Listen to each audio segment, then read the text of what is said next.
Is that your pube? No, it's your... What, that long? I don't have pubes anyway. Well, I do, but they're sort of... You saw them the other day in the toilet. Like a landing strip. It's like, it's like a badger. That's what I call it, the badger. It's vicious, but quite cuddly. I can't believe you have a landing strip. It's so weird. Why? I mean, it's like... What else would you do? Just get rid of it all? Get rid of it all, or... But then what do you do with the line of hair that goes down from your belly button? Just keep going up? Yeah. And then you're like, well, hang on, now I've got a thing here, so then what? Get a reverse badger. A reverse badger? Yeah. Oh, God. What style do you have then? A Moby? A Moby? Yeah, like all gone. No, just trimmed. You've seen it. Have I? Oh, yeah. It was way too close.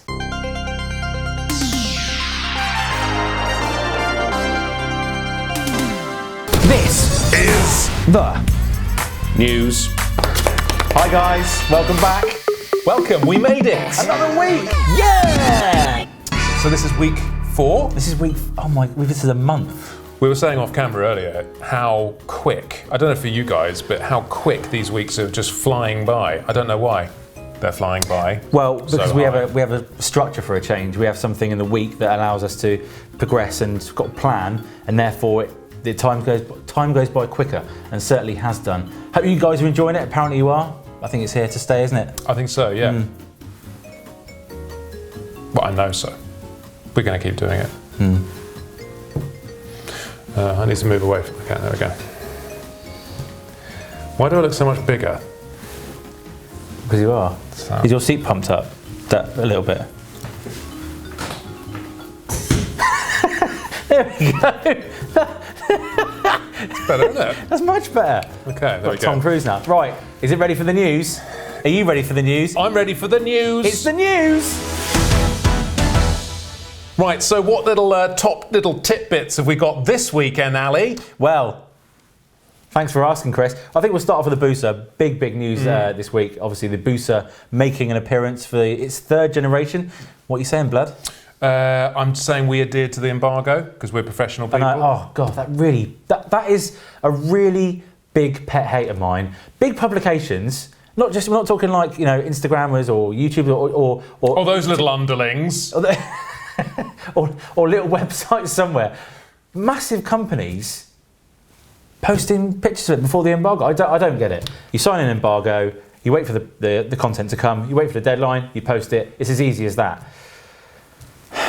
And this is why so many other big manufacturers are not letting us have stuff under embargo anymore, for this exact reason. Anyway. Back to the Busa. The Busa, what do you reckon? I reckon it's much the same, really, isn't it? A little bit. It is. It's a shame it doesn't have a blower or any sort. Sorry, email. Sorry, that goes live on the show. Sorry. Or any sort of intensity. No. I mean, I don't know how much of this was marketing spiel, but obviously those of you who have seen the video, Suzuki reckoned that they played with turbochargers and 6-cylinder engines and still found that the original 1340cc engine coincidentally was the best performer overall. I just don't believe it. No. And actually, I will say, I remember I rode the previous generation down to, this was a few years ago, down to Italy, and the Busa came because it was like, oh shit, we can't get another press bike, let's just get that one, whatever you got. And no one wanted to ride it. And then by the end of it, it was the bike to do continental touring on, because it was like being literally sort of sitting on a missile and just going. And it would just slip through the air beautifully. And it's actually a really nice bike to ride. So if you can get past its looks, I suggest give it a go. I mean, just to add something quickly to that, loads of people said on the comments on the video, said, oh, I wrote it off, it was horrible, and then I rode it. And that is exactly the story of the Busa. It's a Marmite thing. You either love it or hate it, and most people don't like the looks. But when they ride it, they go, there's a place in my garage for that little bad boy. Highlights, buttery smooth. Buttery, mantequilla. rapidly quick. Insanely quick. It's almost freight like train quick. Yeah. It's got this momentum to it that yeah. just builds and builds and builds, and it doesn't ever really seem to run out of steam. It clearly does, but it just feels like it just keeps going on, and you just got power for days. And obviously there's a massive sort of hike in the mid-range and bottom end this time, so there's going to be even more of a kind of turbine feel to it. So yeah, looking forward to riding it anyway. Yeah. What's next then? Well, Chris, I don't know if you've seen this on 44teeth.com, but it broke just before we started filming. It's the new Husqvarna Svartpilen 125. Now this is a very premium bike. It looks like it's got lots of the parts from its bigger brothers, and obviously 125s are a little bit sparrow-limbed and a little bit weaselly, aren't they? A little bit. Yeah. But this bike is a bit more grown up, and I believe Boothie has got the full scoop on it. Boothie.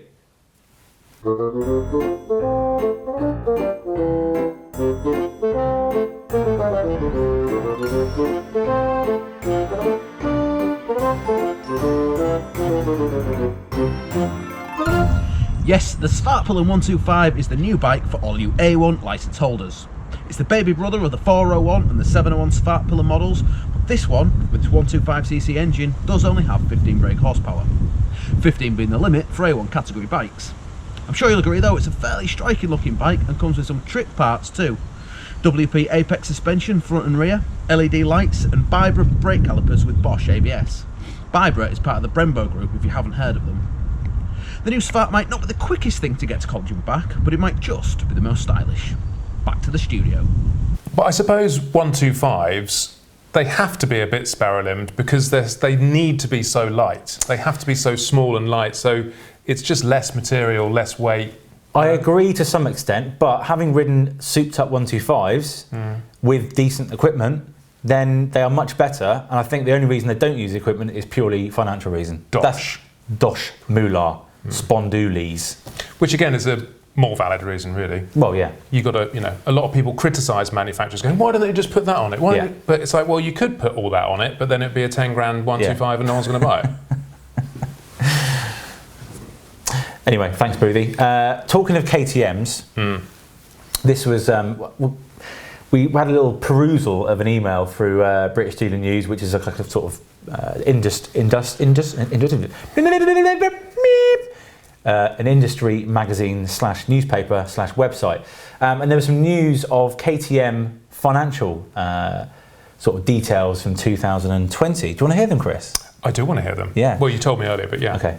Do you want to hear them, guys? Yeah, I know. So, Roger Willis, BDN's financial editor, goes into some details here. So, obviously, COVID, pandemic, etc., operating profit fell by 18.6% to just £94.5 million. Now, during the year, during 2020, combined motorcycle sales worldwide was just 3.5% lower at 270,000 bikes. That's not bad, is it?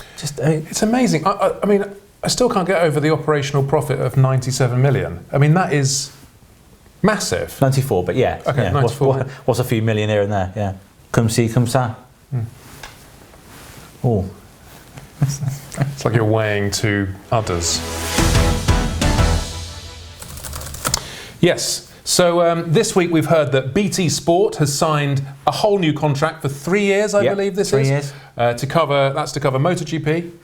Personally, I think it's brilliant news. I love what BT Sport have done. I mean, it's not really BT Sport, it's the production company that works for BT Sport, but that whole crew that work on MotoGP programme I think they do a brilliant job. I love what Michael Laverty does, Charlie Hiscott, and it's a shame Keith Ewan's leaving actually, because people don't like. Keith Ewan is definitely a Marmite man for some people, and I can't understand it. I think he's brilliant. Obviously, an ex-GP racer himself. I don't understand why people don't like him. Is he the one that talks like he's got a bit of a lisp? No, that's Julian Ryder. Oh, Julian Ryder. Now, Marc Marquez, how does he do it? Sorry, Julian. Good news for everyone, I think, yeah, in general, except there's no British MotoGP rider on the grid for 2021. Sad times. Now, coming later in the show, we have another giveaway. And this week... Almost as good. I think it is as good, I think, yeah. You've only got one head, and that's a clue. So this week we are giving away a brand new Arai helmet. Now this can be any type of Arai helmet. Go onto the website and have a look. So that ranges from the premium RX-7V FIM spec lid all the way down to some of the open face jobs. Yeah. So whatever you want, whatever your size, whatever colour scheme you want, it's there for the taking, for the win. I would recommend the RX-7V over the FIM if you're going to ride it on the road. But we will get to the competition later, so stick around, stay tuned.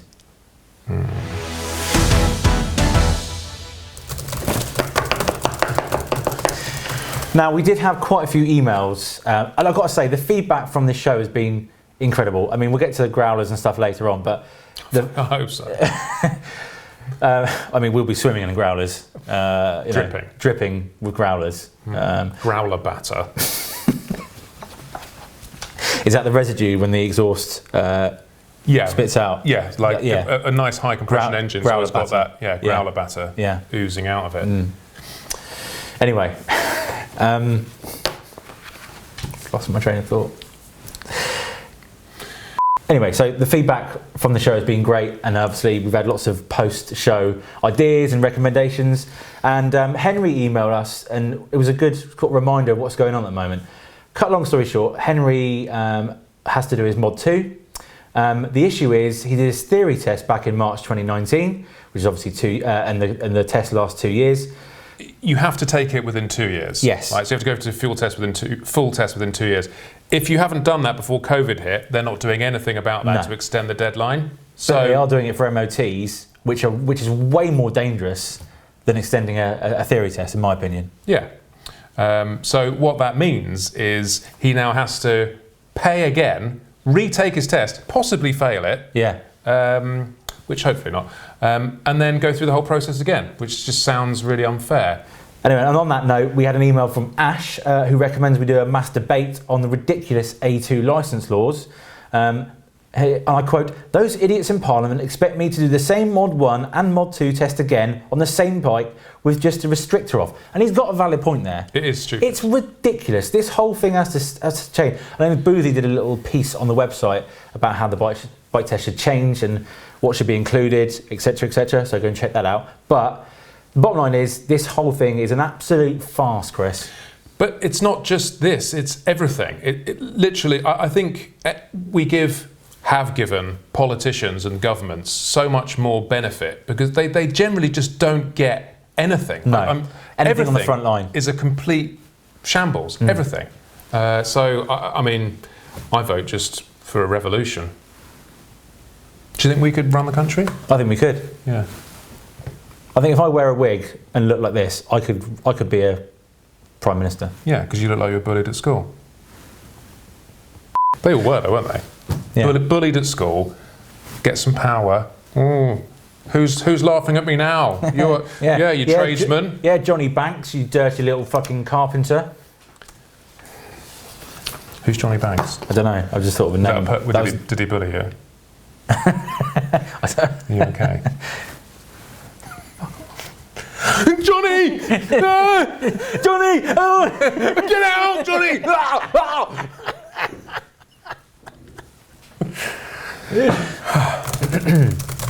And that was the news. The news. Right, well, that's the news over. So now on to the slightly lighter-hearted side of the show.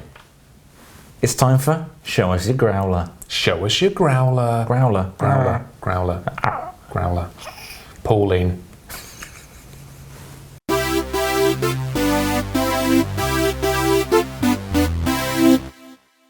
So what delights have we got in store today? Well, Chris, we have... I mean, Facebook was blowing up, wasn't it? I mean, it was crazy. I think I did a post on Facebook hours after the show went out on Monday night, and I just said, anyone got any growlers for next week's show? Within half an hour, I think we had 350 replies. That's a lot of growlers. There's a lot. I mean, we were literally swimming in growler. It was silly. We had lots of growlers. We'll start off with Neil Wildman. That is nice. Yeah. And I actually do really like that bike. Yeah. It's really quite a handsome Yeah. piece of Handsome's kit. a good word. It is a handsome, stylish bit of kit. And it's, I mean, that bike sounds good anyway. So with those twin horns on. And he's obviously now got a Zard Decat pipe on it, and I think it looks proper cool. They're not massively popular, especially Zard. I mean, no, they're Yankee, aren't they? No, they're Italian. Are they? But yeah, lovely growler there, Neil, and just admiring your man cave as well. Top of the range man cave there. And he's got a BMW side and a Triumph side. He has, yes. Designated by flag, air conditioning unit. Yeah. So the BMW gets to keep up temperature, and a little dog basket there. Oh, Rover. Now, Chris, Yes. I think you're going to love this one. Okay. I certainly do. Okay, I'm ready. This is Ben Hardingham's K6. I kind of fell for it a little bit because it has got some sexy wheels. Yeah. And it's got a lot of nice bits, Olins, and that is absolutely stunning. That's a lovely Ben. bike. That is a lovely bike. Look at that. Are those Piegas? I think they could be, Chris. But yeah, that is, as you know, we love a K6. Yeah. The only thing I would say though, I would find it really difficult to step away from a Yoshi on a Suzuki. I mean, the Acura is nice. It's almost too modern and good. Yeah, I get you. It's not I get your quite point. era specific, but minor point. But lovely, lovely machine. Top of the range there, Ben. Top of the range. Lovely, lovely stuff.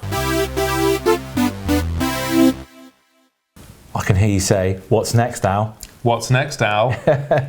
This is Ian Wilson Oh yeah. and his Arrow growlers on a Rocket 3. That, I think, is beautiful. That's very nice. Yeah. Not obviously full carbon, but there's carbon surrounds. But yeah, I think that's a. Is there another picture of the whole bike there? No, there's That's not. a shame. So there's points lost, Ian, for that one. Because you kind of need to see it in context, really, don't you? Yeah, but lovely, slick looking bit of kit that. and that is a full system. So that's going to sound naughty. Does it go anywhere else? No, that's It's it. literally there to there. Yeah. Wow, I bet that's loud. We've got one more, I hear. We've got one more growler, and I think, look, this is a mate of mine. This is Coxie, my mate James Cox, and this is his GSX-R 1000 that was raced by my mate at the TT. But this is an attempt to make it past the noise test at Castle Combe. I mean, this is modern UK track day. Yes. It's a joke. Yes. It's literally a joke. And he had to ride it like that and got through scrutineering. Well, because Castle Combe is very different to any other track in the UK. It's 105 decibels, but it's half a metre instead of a metre, and it's 2/3 revs instead of a quarter or a third or whatever. So most modern bikes don't pass because of the... Even with standard exhausts. So that is a standard exhaust with a rather fetching pair of Lex Moto growlers. So, I mean, look, we had some absolute quality this week, but I think personally that is... It's got to be. That's Growler of the Week, isn't it? It's Growler of the Week. Purely engineering and... help me out here, Chris. It's Ingenuity. Just yeah, but it's also a sign of our ridiculous times that we have to put up with just ridiculous stuff like that. Like a stock exhaust is not good enough. No. Which passes every single law known to man. Growler of the Week. So now it's time to head on over to our favourite mechanic and your favourite mechanic. It's James at JHS for the tip of the week. Tip of the week.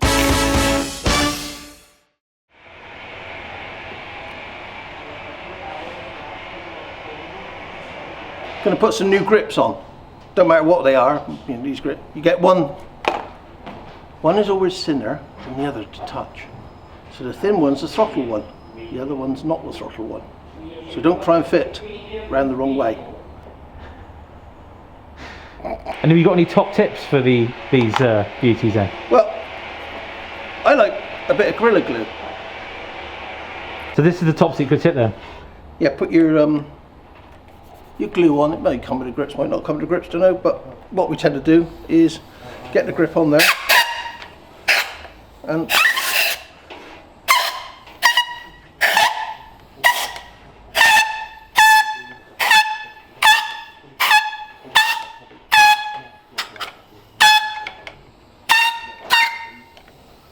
blow it on, last little bit.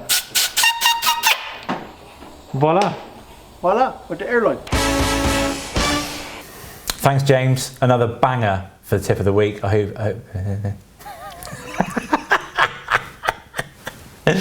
Anyway, moving on. I think, according to my list, Chris, it's Fat Chat.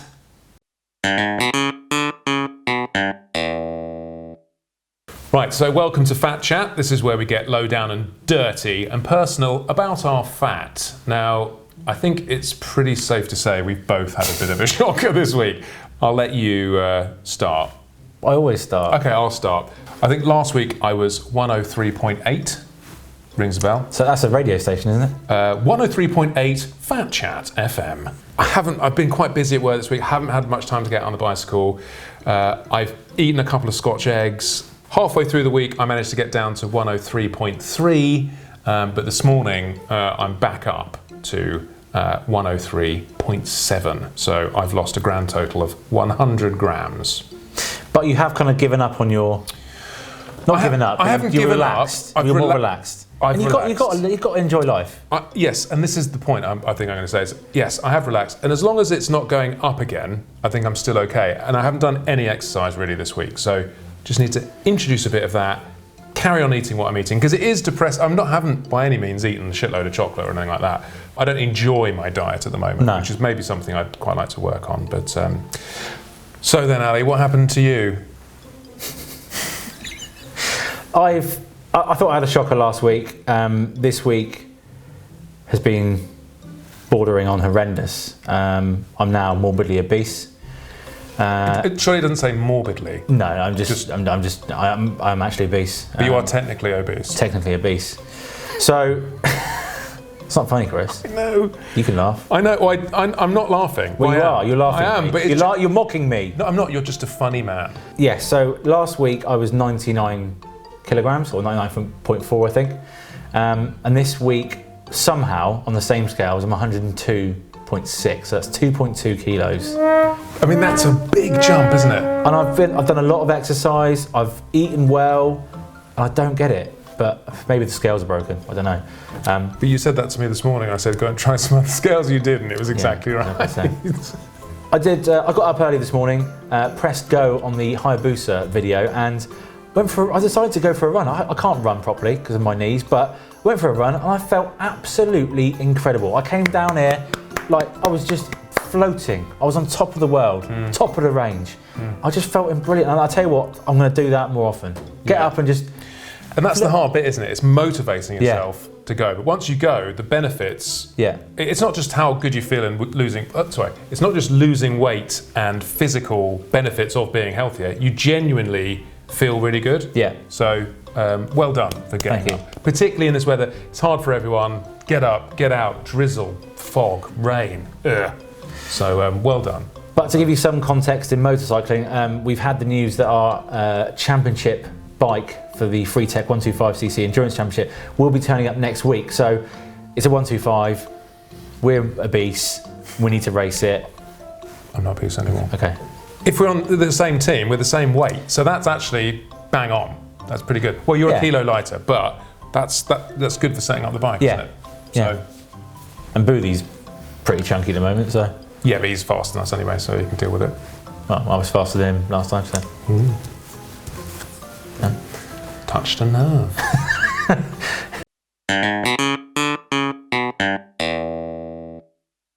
Okay, so we've just been debating on how best to decide who wins this spectacular helmet. And I think we've come up with a slight evolution of last week's, or the week before's giveaway, which was best comment. We're now going to say best story. So we want a little short story from you. It doesn't have to be long. A couple of sentences will do. If you want to make it longer, that's absolutely fine. But we want you to use a bit of imagination here and really get those creative juices flowing. can be about anything you want, but please try and make it family friendly, because we're trying to make this a bit more family friendly, because anytime we say a naughty word, Google turns the tap off a little bit. So we're kind of under the cosh. Can you say cosh? I think so. I don't know, maybe. Isn't that like a sort of... Oh, I don't know. Isn't it an Irish hitting stick? Oh, I don't know. Or a Jewish hitting stick? Is it? Or is it? a Is Nazi it? hitting stick? Oh, God. It's some kind of hitting stick. Oh, God. Anyway. We're being watched. Don't say anything. Shut up. We're being Shut watched. up. Blink twice if you Wanker. think everything is shit. Tosser. You can say tosser without using your mouth. Tosser? Tosser. Tosser. Tossington. He sounds like a sort of 16th century artiste. Like I am a 30 really. tosser. Is that an original tosser? But yes, get your short stories in. Comments below. And in order to enter, you have to write hashtag we are RST. Is that it? No, that's the RST competition, mate. Oh yeah. Yeah. What's Hashtag why Arai.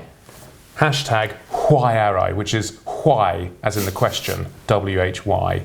Arai. A-R-A-I. Arai.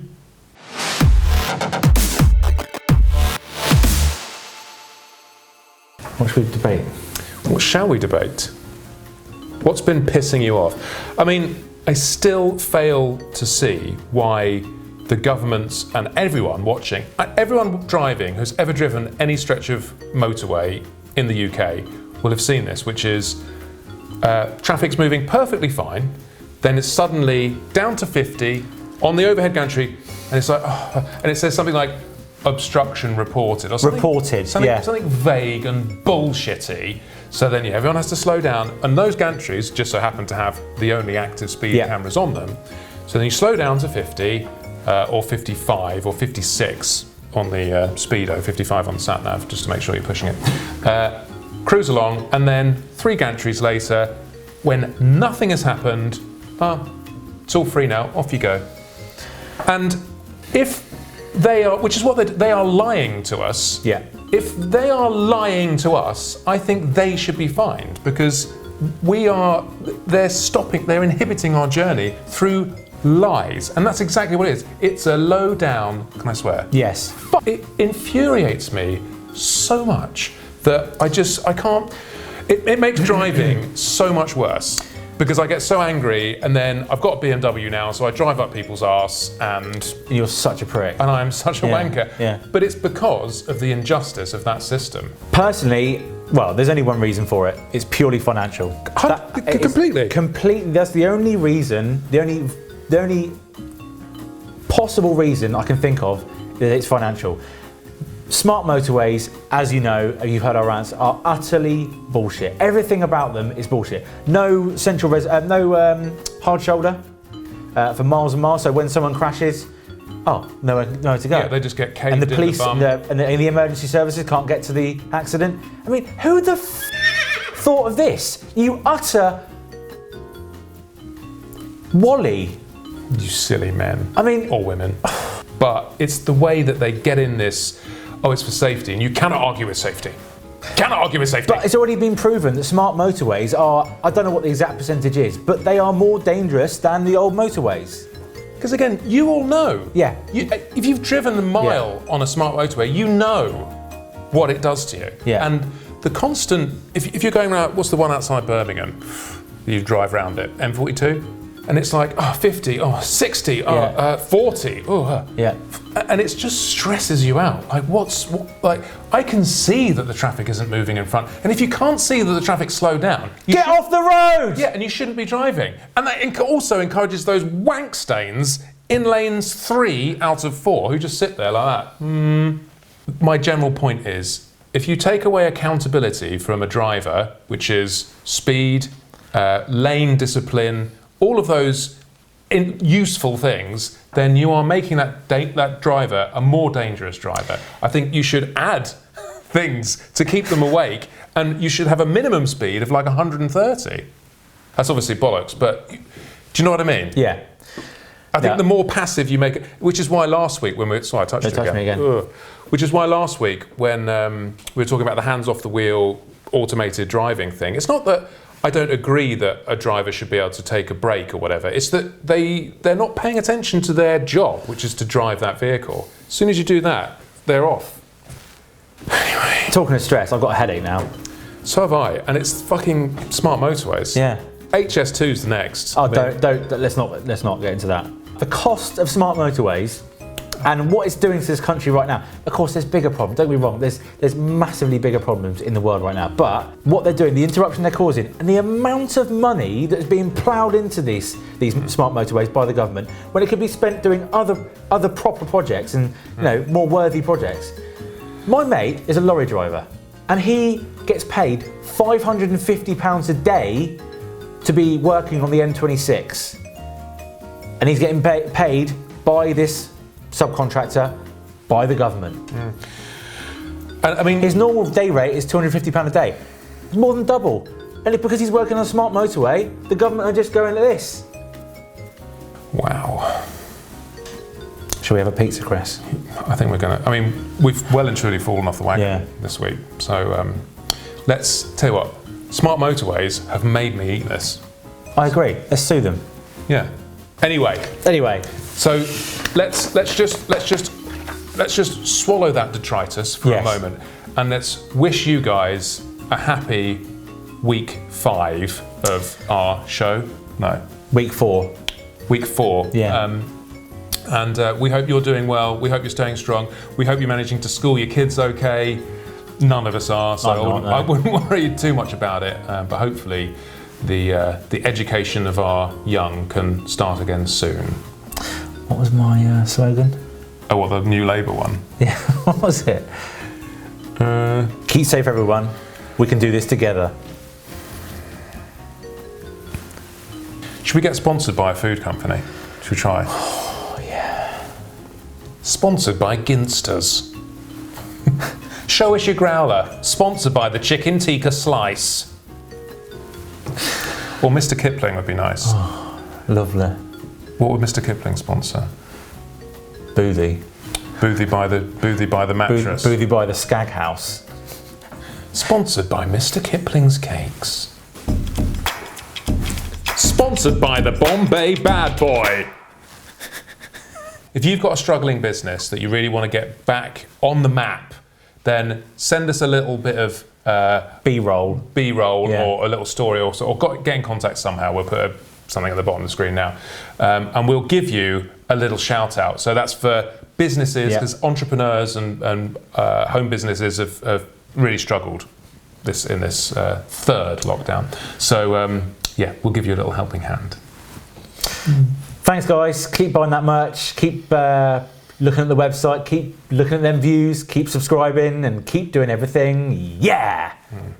And I'm going to give a shout out to my friend Ben, who watches this in the bath every Monday night with a little bath bomb and some scented candles. So hope you're enjoying this one, Benny. And shout out to my mate Turbo, who just recently broke his leg. He broke his leg on some roller boots. Roller. Oh no. Yeah. Rollerblades.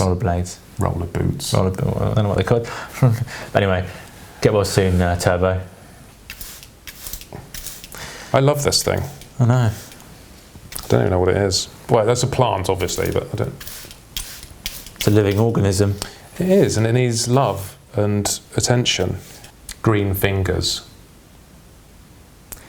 Hello, my name is Dr. Green Thumb. Mike. Michael. And then it was like one was like a giant fucking melon. Yeah. And the other one was like Spaniel's eel. Eel. Spaniel's eel. Great show, guys. Great show. Great show.